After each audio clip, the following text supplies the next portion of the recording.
That is curious.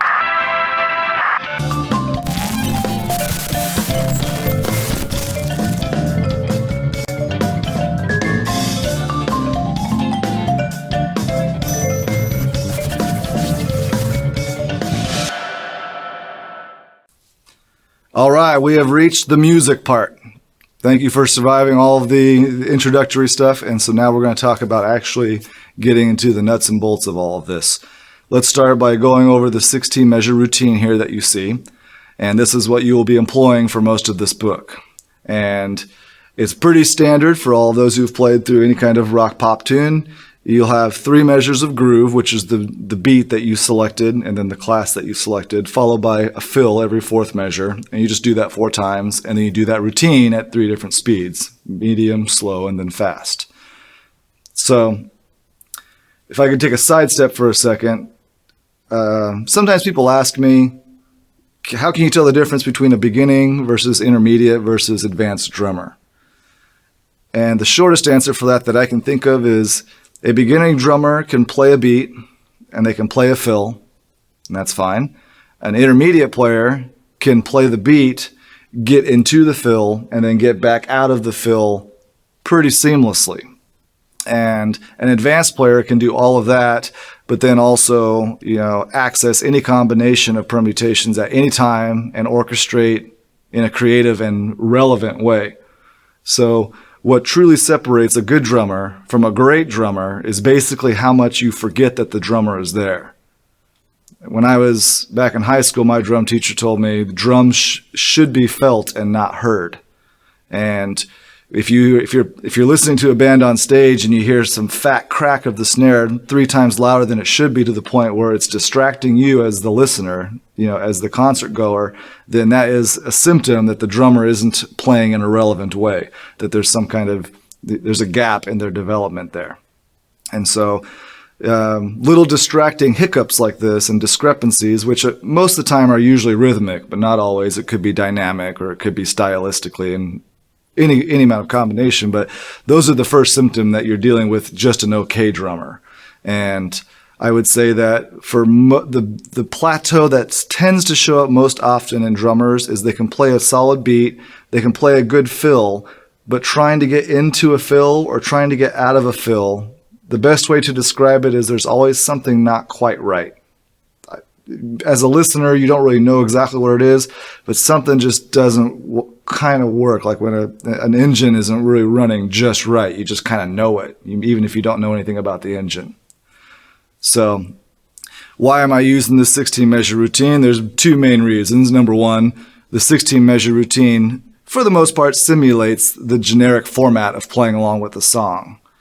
Now, for you, I don't want you doing a fill every 4 measures in an actual song, and most drummers know this because your playing will start to sound really formulaic, and you might even get booed off stage and annoy the heck out of everybody. But the point is, for this 16 measure routine, mostly when you're playing in a piece of music, you're going to be doing something every 8 to 16 measures-ish. So this is kind of sort of priming you for that if you don't already know. And the second main reason is, can you literally survive it? It's like a studio musician, like we talked about before, making sure every hit is exactly where it should be at the same intensity and power and velocity and all that stuff. I would take a guess that most drummers have never actually sincerely tried going through 16 deliberate measures, going into a fill and out of a fill, and analyzing meticulously everything that they're playing along the way with a solid introduction, a solid release, and then doing that at 3 different tempos. It's pretty intense, and it's a lot of work. And when I mean that, I mean 16 measures flawlessly. If you mess up, you got to start over and do it again. And the guy standing behind the camera right now is one of my students, and he'll attest to it. I said, yep, gotta do it again. And some of my students would drive them crazy because they'd get all the way to measure 14 or measure 15. They'd start the fill, and there'd be a little tiny hiccup, and I'm like, sorry, do it again. And that discipline, that drilling is really what sort of mitigates all these little things that will show up in the studio or will show up on stage if you don't nip it in the bud when you have the chance. So yes, 16 measures flawlessly. And it's annoying, but it will develop your skills most effectively.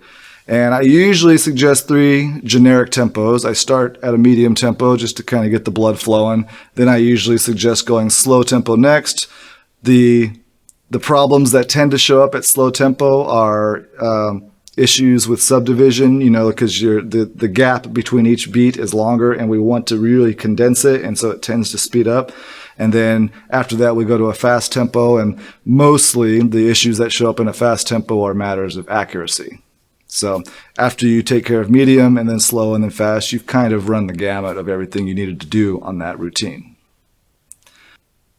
Another benefit of this discipline is that it kind of strips your ego, because you have to hold back on your, just machine gun rocking out on your fill because you want to rock out. Because remember, you make one mistake, you got to start it all over again. So you got to really hold back. And over time, if you do that, you'll find that your fills actually become more interesting and they sound funkier because you were holding back that bowl from the beginning to make sure that you were accurate. So slowly stripping away that ego behind the drum set so that you can get through this practice routine will develop kind of a rhythmic generational wealth, but only if you operate with this flawless standard, or as close as you can get to that. And yes, I have lost drum students because of this routine, because they didn't want to go through all this work. They wanted to show up with their cell phone and say, I want to play this song. And I'm like, yeah, I understand. But the ones who stuck around and really drilled through this stuff, there's an undeniable confidence and grace in their playing, which is what I want for you. So many drummers can play a beat and, change the hi-hat subdivision, which we'll show an example of later on. But they may be playing a tune that has a beat that maybe opens the hi-hat on the first beat. So like, so on. And then a year later, they'll play another song that has a very similar beat, but this one opens on the second one. So something like that. And then they may unconsciously tell themselves like, okay, over the course of 20 years, I'll end up playing this beat, which will have me opening the hi-hat on every one of those permutations eventually. And yeah, that's okay. I mean, that's fine. That's probably true as well. But I wanted to create a condensed grid format that can account for all of those possibilities ahead of time and do it in a way that's somewhat entertaining. I mean, if you're just sitting there going over a beat, in every different possible combination, you'll drive yourself crazy. But if you do it in this 16-measure routine format, it's a little better. I mean, I'm not going to lie to you. It is a routine, it's a grind, and it's work, but it makes it a little more interesting. And you'll find that your practice sessions are much more efficient anyway. All right, we're going to get started here soon, but first I want to do a very brief kind of discussion about the notation. The notation in this book is pretty standard. You'll probably see notation that looks a lot like it in any other book. Unfortunately, like chords and stuff, there is not a universal set standard for how we write notation in drums, so you may come across different notation in different books, but the logic is still the same. And also take note that sometimes when you have a beat and you switch to a different subdivision or a different class, it'll look different on paper because it's kind of hard to explain without you looking at it, which we'll get there. But just if you're playing, for example, from the beat bank, rock beat 104, and you're playing it with quarter notes, and then you switch to eighth notes, visually on the page, it will look like a different beat, but it's not. And just to remind you, we have class 1, which is quarter note subdivision on the hi-hat. Class 2 is eighth note subdivision on the hi-hat, and class 3 is 16th note subdivision on the hi-hat. And I did have another drum teacher ask me, well, why don't I call it class 4, class 8, and class 16? Because yes, that would make sense too. And I wrestled with this for a while, but I didn't want someone to be reading the book and saying, well, if there's a class 4, what's class 5 and class 6 and class 7 or something? And it was just something I had went back and forth on a while. I just discovered for myself that it's easier to say class 1, class 2, class 3. The higher you move up in class, the faster the hands are moving, basically. The faster the subdivision. So that's what that is. Basic rock beat 101. Chances are this is probably the first beat you were taught to play when you were learning drums. And you were probably also taught to subdivide differently on the hi-hat pattern. You probably switched from quarter note to eighth note to 16th note, and then back and forth for all sorts of reasons. The next two chapters will walk us through all the different ways that we can accent and adjust the hi-hat, which again is called the structural supports, and all the different classes, class 1, class 2, and class 3. This whole chapter will be dedicated to the beat that you saw right there. So we're going to start with Rock Beat 101, class 1, which means quarter notes in the hi-hat. For the time being, this is called class 1A, which means you're going to be playing quarter notes on the downbeat. Class 1B will still have quarter notes, but they're being played on the upbeat, and that's coming up next.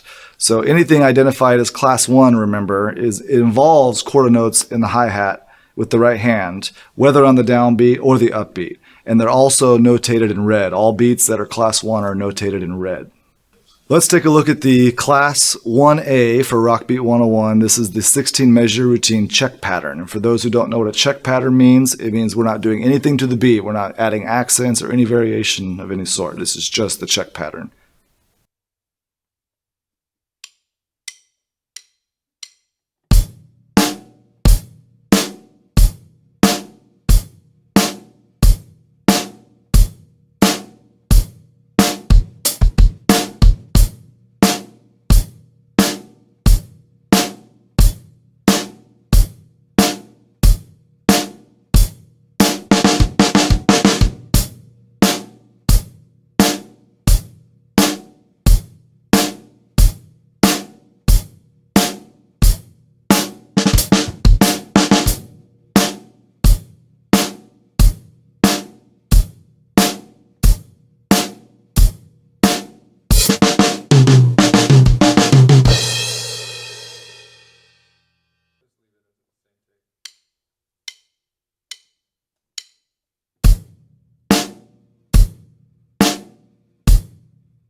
All right, so you were just shown how to properly execute the Rock Beat 101 check pattern routine at 3 different tempos. But from this point on, just to save time, we're going to demonstrate all of these for you in the medium tempo. Now, after you practice the check pattern routine, that gives you like your base. We now have the permutation matrix that you see in the book for class 1A. Each of these beats appear in the matrix, are going to be placed into their own 16 measure routine to be drilled individually, as you know. The 16 measure routine is kind of, like we said, the final stage of investigation into a beat. That's when you know you've gone through all the channels. So just to give you the format again, you take out a beat from the beat bank, you run it through the check pattern, and you expand that out into a matrix. You plug each of those into a routine, and then you play through the routine. So now you've seen the check pattern routine demonstrated for you. We're going to extrapolate that out into a matrix, which gives us 4 different possibilities of opening and closing the hi-hat. And here is the matrix for class 1A.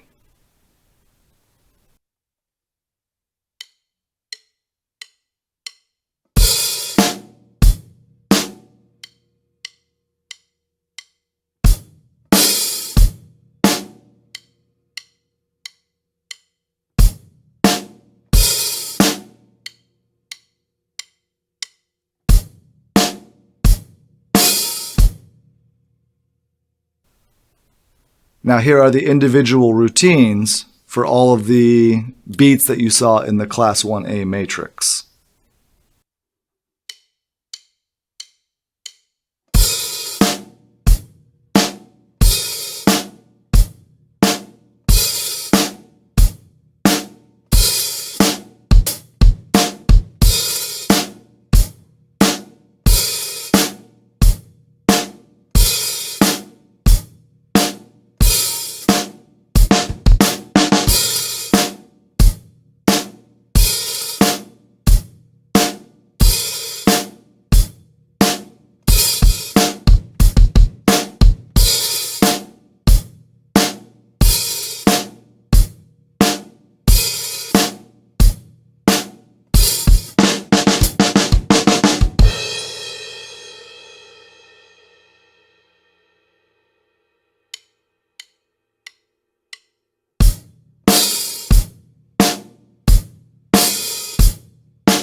All right, after you practice the routine for each permutation for class 1A, we now have the class 1B permutation. And this looks like we're doing eighth notes now, but remember, we're actually just doing quarter notes in the right hand, but it looks like eighth notes when you're looking at the beat. It's just written that way because it's a little easier to read. But the right hand is still playing quarter notes, just on the upbeat. So let's take a look at class 1B check pattern.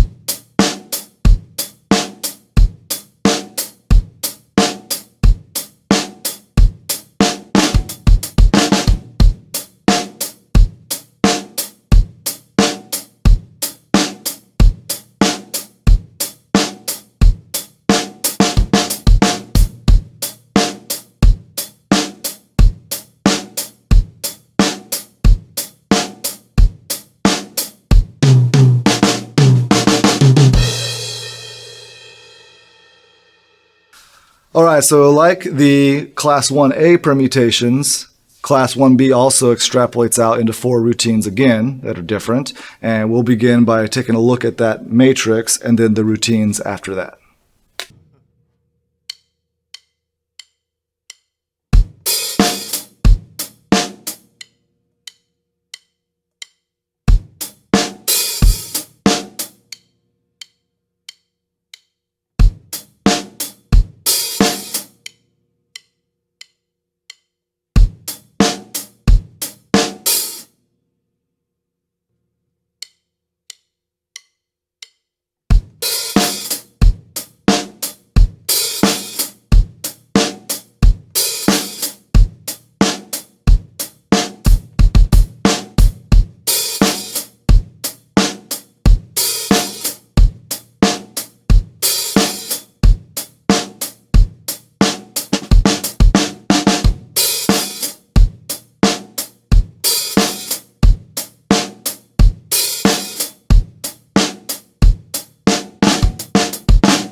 All right, now that's a lot of work, and good job for that.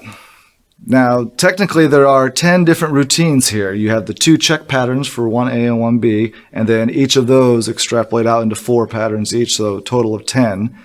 Times 3, because you're doing it at 3 different tempos, that's 30 routines just for quarter notes. That's class A for just 1 beat. It's a lot of stuff, right? So after you get a good handle on how all this works, you'll be pleased to hear that I've streamlined all of this information into 1 routine instead of 10, or if you can think of it as 3 different tempos, 3 routines into 30, or 3 routines from 30. And these are called the fast tracks, and they're notated in this book as a gold-colored beat. So these fast tracks, if you examine them closely, you'll notice that by the time you reach measure 16, you've opened and closed the hi-hat on every possibility. So you've consolidated all that information from those routines before. It all shows up.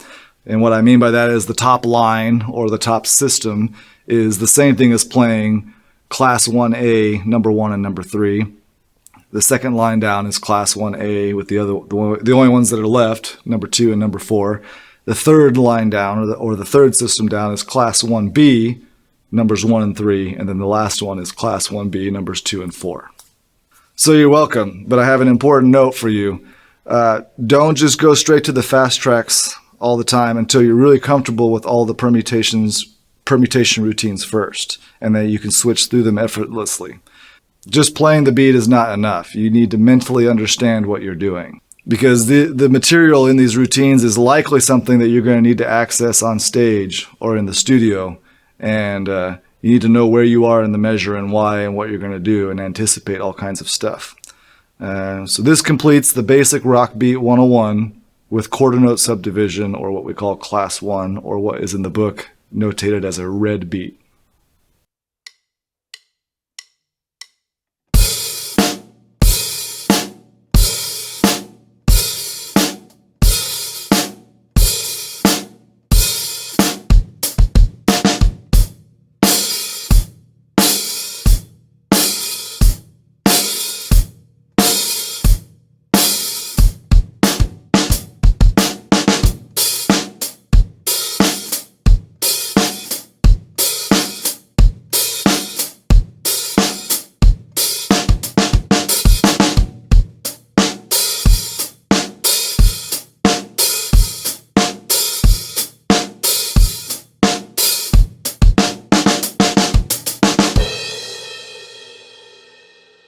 All right, now we're on to class 2, which is eighth notes subdivided in the hi-hat. These are notated in the book as a blue beat. And same thing as before, we're going to play rock beat 101 with eighth notes in the right hand now.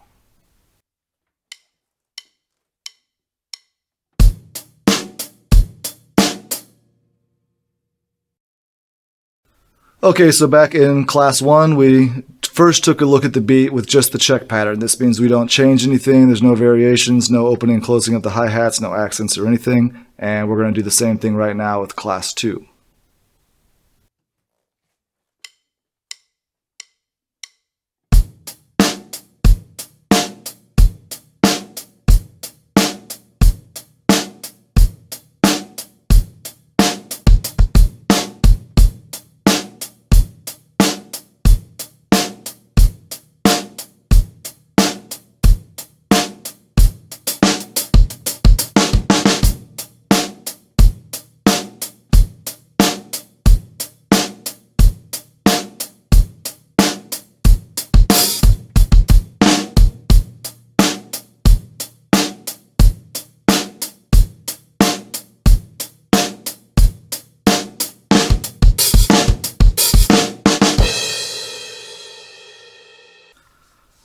All right, so now we're going to take a look at the class 2 permutation matrix for this beat. And because we're dealing with eighth notes now, there are 8 different basic permutations. And I call these class 2A because the eighth notes open on the hi-hat and close only one time per measure. In the next following pages, we're going to look at something called class 2B, which open and closes the hi-hat 4 times per measure. But right now we're just going to deal with 2A, and then after that we'll talk about class 2B prime, which is a little different, but I'll save that for when we get there. Here is the matrix for Rock Beat 101 class 2A.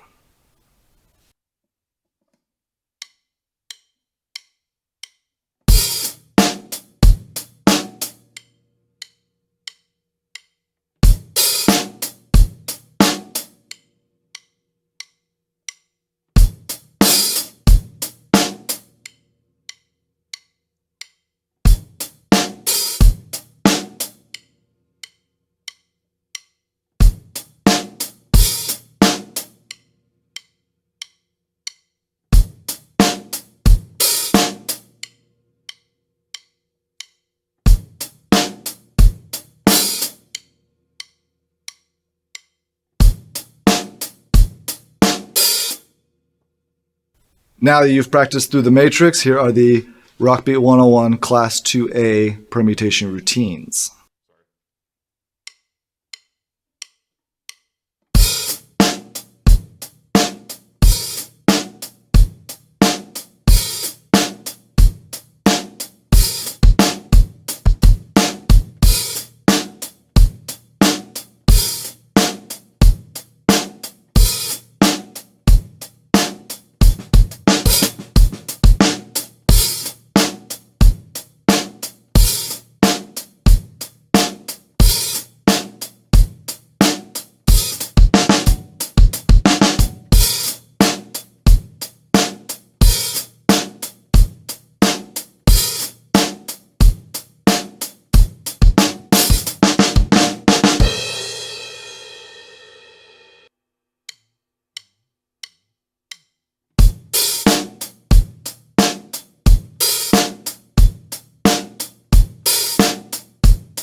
Very good. Now, class 2A closes with a fast track routine that covers all of the 2A permutation routines that you just saw.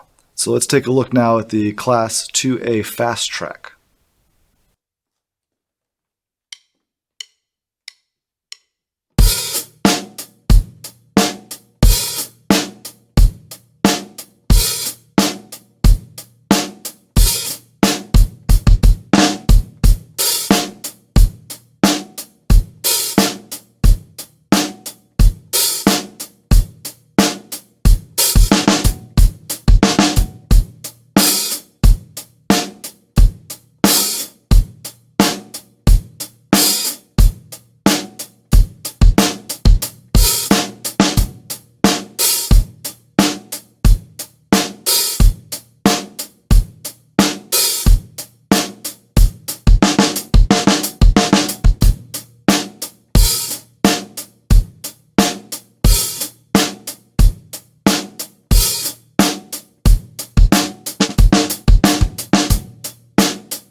All right, this is called class 2B.1 or 2B.2. And in a way, these are kind of a consolidation of the 2A. Well, they're not in a way, it is. It's a consolidation of the 2A routines or the 2A matrix that you saw. And instead of opening and closing once per measure, these open and close 4 times per measure. So everything's being alternated. Class 2B.1 opens the hi-hat on the downbeat. Class 2B.2 closes the hi-hat on the downbeat. And so I put this in here because in a way it kind of serves as just a regular beat anyway, but eventually when you get your routine down, you don't need to go through all the class 2A stuff. You can just go to this class 2B.1 or class 2B.2. So this one only has a matrix of 2 different beats because there's only 2 different options, and here's what they sound like.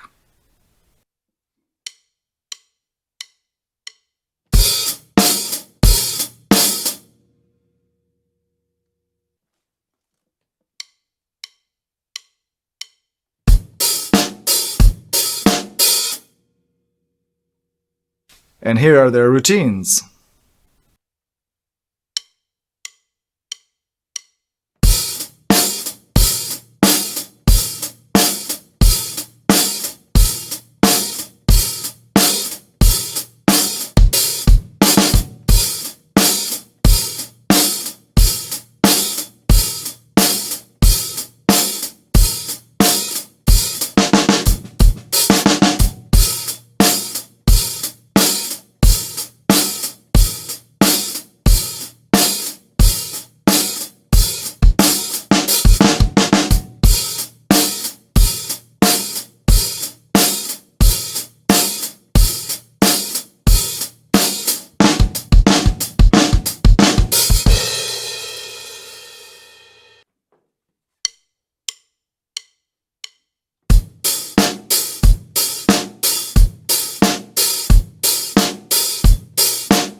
Okay, now we're going on to class 2B.1 prime or 2B.2 prime, and this one's kind of interesting. This one, it basically feels like 2B.1 or 2B.2, except you're going to open the hi-hat, and then you're going to close the hi-hat with your foot without simultaneously striking with the right hand. And this serves a few purposes. Number one, it's a different beat in itself, but it'll train your left foot to close and interact with the beat independently and not just closing because the right hand's coming down too. And the right hand, this beat feels a lot like a class 1 because the right hand is technically moving at a quarter note speed, but audibly what's going to be coming out is an eighth note subdivision in the hi-hat. And so here's what those sound like.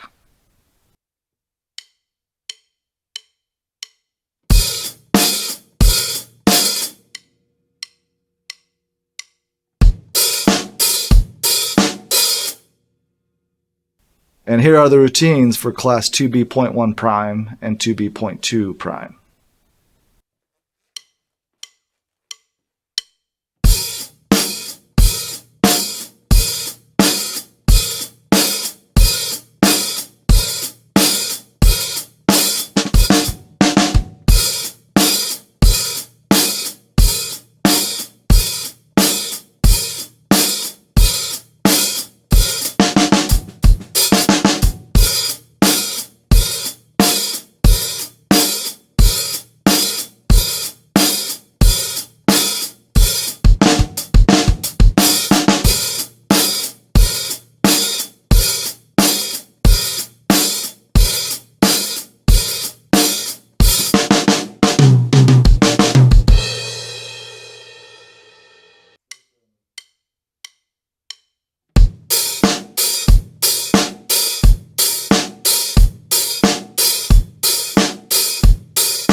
So as you can see, once you are confidently familiar with extrapolating all these permutations, you can do a fast track that will technically cover all of those in one routine. So let's take a look at, this is the class 2 full fast track. This covers everything that you've put together in class 2, both 2A and 2B and the 2B prime.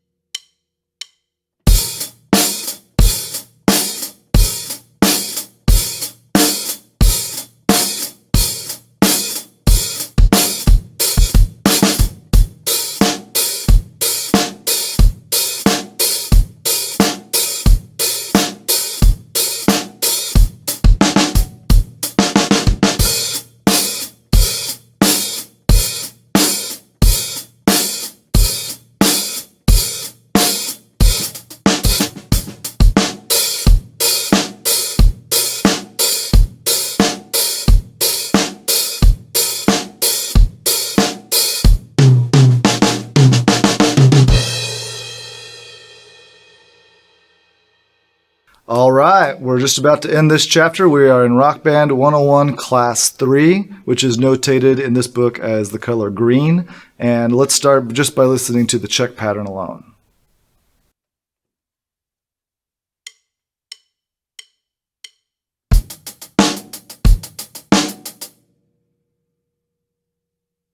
All right, now like we said, drumming can be pretty complicated. There's a few little adjustments we have to make here. For this book's purposes, I omit the hi-hat redundancies because at medium and fast tempos, the beat will usually take this form instead. So if you're looking at it on the page, you'll notice that whenever a snare is landing, a hi-hat has been omitted because you're going to need that hand to play when you go over to the snare. And for 3A, instead of opening and closing the hi-hat, we mark them as accents instead because if you're at a really fast speed, opening and closing is not really practical, and it really won't work if you have like 2 accents in a row to have open for 2 strikes in a row. So for class 3 and 16th notes, we're just using accents. So I'm going to call this class 3A. This is a permutation matrix with 1 accent. Class 3B has 2 accents, but you'll notice right now we're looking at a very basic beat, but when you start to get into beats that are even more complex than this very basic one, there's not going to be much reason to have more than 2 accents. There's not much reason to have more than 1 accent. But for this part right here of the book, we'll do 2 accents. But in the future, I'm not going to bother unfolding a class 3, permutation out into 3. And then there's obviously no reason to go out to 4 accents. But it just turns into a big mess. Now, of course, you can do it if you want to just, bulk up your percussive arsenal. But there's not really a reason I could think right now that I would ever pull that out on stage or the studio. So I've limited this section to 2 accents, and the next chapter will just have 1.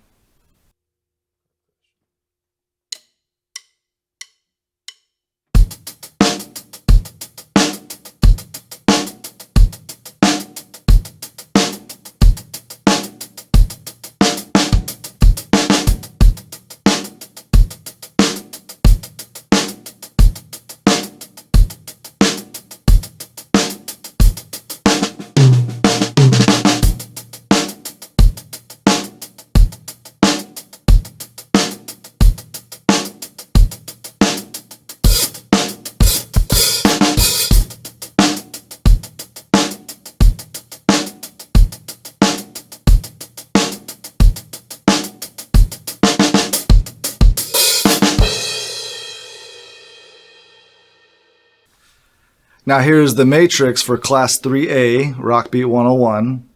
And remember, this is sort of like the second stage or the second level of drilling a beat before we open it up into the routines.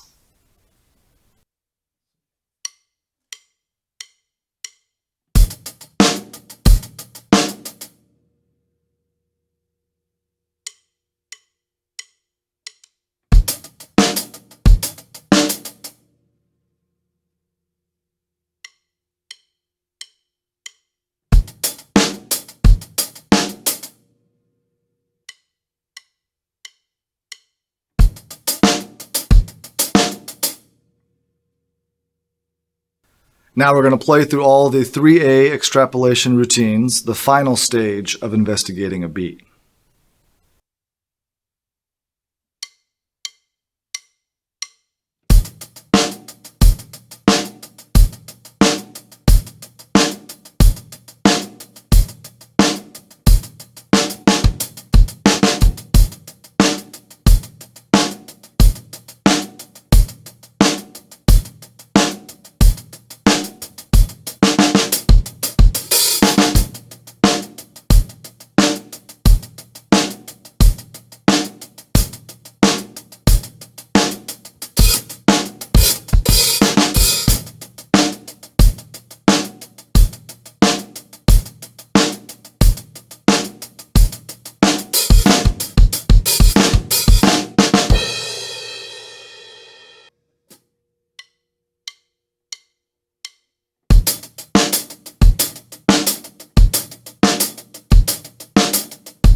And now a fast track for 3A follows right now.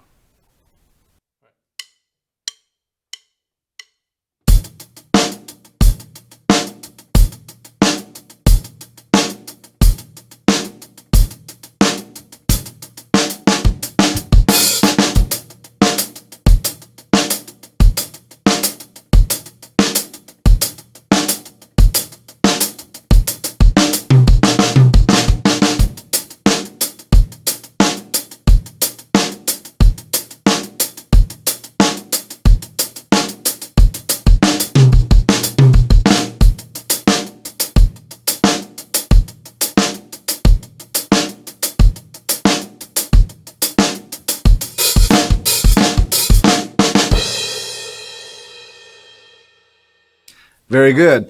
Now we're going to run the same gamut with the same logic through Rockbeat 101 Class 3B. Here is the matrix plus the 4 routines.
And as I said before, while it's sort of intellectually and physically fun to work all of these 16-note permutations in class 3, the most important part is being able to understand the complicated dance of playing a 16th note subdivision over any beat, and knowing how the hands, switch back and forth and stuff to be able to play the snare, and not so much turning it into a marching snare exercise.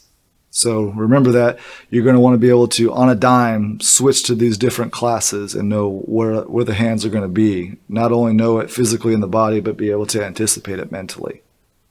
And that is ultimately the essential question. Can I anticipate and switch classes at a moment's notice and accent or alter the beat anywhere at will? And we're going to close this chapter with the class 3B fast track. This is really here only for reference purposes. Mentally understanding what's going on is important, but you probably will never really use this practically in a real world setting.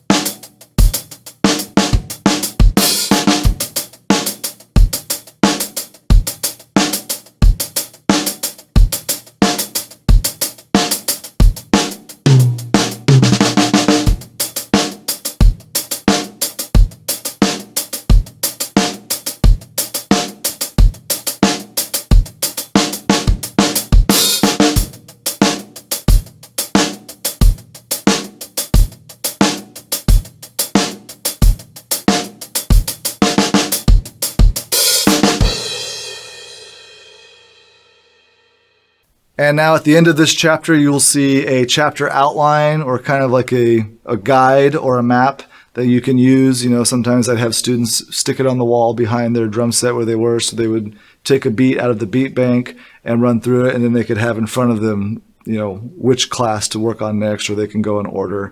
You'll see on the top section of this guide is every possible routine that you have if you go through them individually. And the bottom section is, once you're pretty familiar with how the top section works, you can just do the 3 routines, the 3 fast tracks that we talked about down at the bottom of that guide. And now we're going on to chapter 3. It's exactly the same as this chapter. We're just pulling a more complicated beat out.